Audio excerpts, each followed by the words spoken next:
கந்த சஷ்டி கவசமானது நாளைக்கு 6ஆம் நாள் சஷ்டி விரதம். 6 நாள் இருக்க முடிஞ்சவங்க ரொம்ப விசேஷம். இல்லை நாளைக்கு ஒரு நாளாவது முடிஞ்ச வரைக்கும் இருந்து நாளைக்கும் மாலை 5:30 மணிக்கு அபிஷேகம் நடைபெறும். கண்டிப்பாக எல்லாரும் களத்தில் அந்த சுப்பிரமணிய முருகப்பெருமானோட அருளை பெறுமாறு கேட்டுக்கொள்கிறோம்.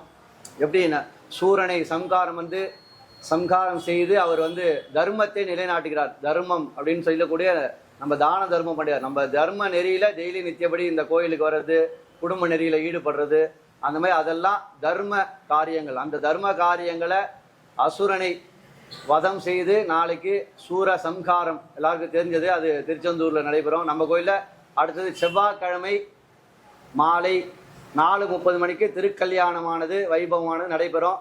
மங்கள காரியங்கள் தடைபெறுதல், மங்கள காரியங்களை பார்க்கும்போது நம்ம குடும்பத்துக்கும் மங்கள காரியங்கள்லாம் அடுத்தடுத்து மேலும் மேலும் கண்டிப்பாக நடக்கும். அதனால் நாளைக்கு மாலை 5:30 மணிக்கு சஷ்டி சிறப்பு அபிஷேகம் நடைபெறும்.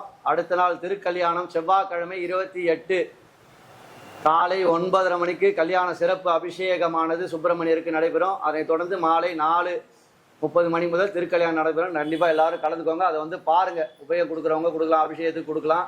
ஆனால் அந்த கல்யாணத்தை பாருங்கள். அந்த மாங்கல்ய தானத்தை பார்க்கறதுனால நமக்கும் நம்ம குடும்பத்துக்கும் மங்கள காரியங்கள், சுப காரியங்கள், நோய் நொடி படுத்தாமல் இருக்கிறது, எல்லா விதமான நற்காரியங்களும் நடக்கும். அதனால் கண்டிப்பாக எல்லாரும் கலந்துக்கோங்க. ஹர ஹர நம பார்வதி பதையே.